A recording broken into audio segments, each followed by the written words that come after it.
رات کی خاموشی میں ایک عظیم سلطنت جگمگا رہی تھی۔ اس سلطنت کا نام تھا نورستان۔ شہر میں خوشی کی لہر دوڑ رہی تھی کیونکہ بادشاہ زہیران کے ہاں ایک ہی رات میں 2 بیٹیاں پیدا ہوئی تھیں۔ محل کے اندر جشن کا سما تھا۔ درباری مبارکباد دے رہے تھے، چراغ جل رہے تھے اور موسیقی گونج رہی تھی۔ جب شاہی دائی دونوں بچیوں کو لے کر بادشاہ کے سامنے آئیں تو بادشاہ کچھ لمحے خاموش کھڑا انہیں دیکھتا رہا۔ پہلی بچی کے بال سنہری تھے جیسے سورج کی روشنی، دوسری بچی کے بال گہرے سیاہ تھے جیسے رات کا آسمان۔ بادشاہ مسکرایا اور بولا، سنہری بالوں والی کا نام ہوگا زریہ اور سیاہ بالوں والی کا نام ہوگا نائرہ۔ پورے شہر میں جشن منایا گیا، مگر اسی خوشی کے پیچھے ایک خطرناک راز چھپا تھا۔ بادشاہ کا ایک پرانا دشمن تھا، قاسم۔ قاسم کبھی اسی سلطنت کا وزیر ہوا کرتا تھا، مگر اس کے دل میں اقتدار کی لالچ تھی۔ وہ چاہتا تھا کہ ایک دن وہ خود بادشاہ بن جائے۔ جب بادشاہ زہیران کو اس کی سازشوں کا پتہ چلا تو اس نے اسے دربار سے نکال دیا اور سلطنت سے جلا وطن کر دیا۔ جانے سے پہلے قاسم نے کہا تھا، زہیران، ایک دن میں تمہاری خوشیاں تم سے چھین لوں گا۔ جب اسے معلوم ہوا کہ بادشاہ کے ہاں 2 بیٹیاں پیدا ہوئی ہیں تو اس کے دل میں انتقام کی آگ دوبارہ بھڑک اٹھی۔ اسی رات وہ نقاب پہن کر محل میں داخل ہوا۔ جشن کی وجہ سے پہرا کمزور تھا۔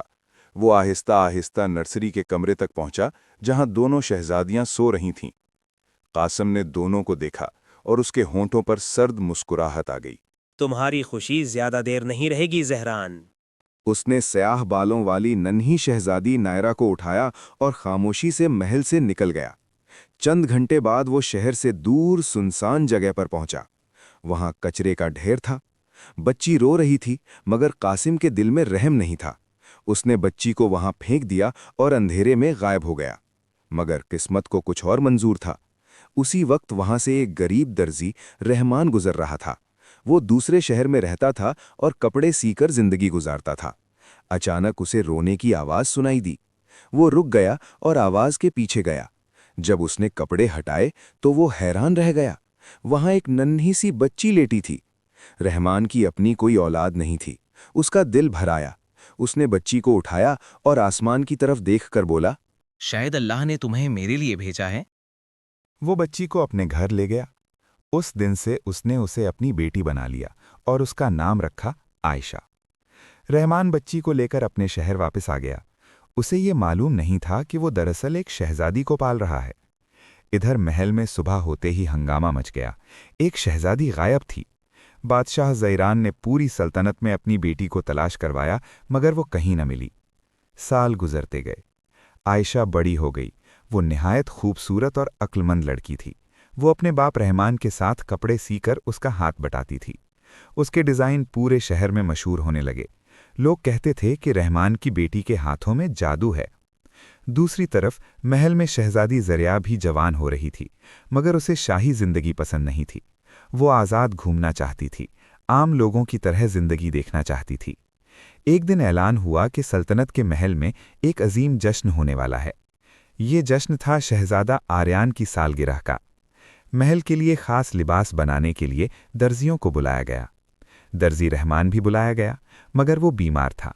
اس نے عائشہ سے کہا، بیٹی، تم ہی جا کر ناپ لے آؤ۔ عائشہ پہلی بار محل گئی۔ جب وہ محل کے دروازے سے اندر داخل ہوئی تو اس کی آنکھیں حیرت سے کھل گئیں۔ ہر طرف سونے کے ستون، چمکتے فانوس اور سنگ مرمر کے فرش تھے۔ اسی وقت شہزادہ آریان کی نظر اس پر پڑی۔ وہ اسے دیکھ کر رک گیا۔ سادہ لباس مگر عجیب سی خوبصورتی۔ شہزادہ اس کے پاس آیا اور بولا، تم کون ہو؟ عائشہ نے احترام سے جواب دیا، میں درزی رحمان کی بیٹی ہوں۔ آپ کے جشن کے لباس کا ناپ لینے آئی ہوں۔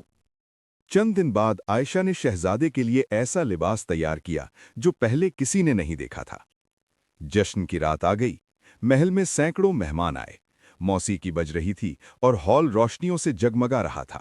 شہزادہ آریان نے وہی لباس پہنا جو عائشہ نے بنایا تھا اور سب حیران رہ گئے۔ اسی جشن میں ایک اور بادشاہ بھی آیا تھا۔ وہ تھا بادشاہ زہیران اپنی بیٹی شہزادی زریہ کے ساتھ۔ وہ دراصل چاہتا تھا کہ زریہ کی شادی شہزادہ آریان سے ہو جائے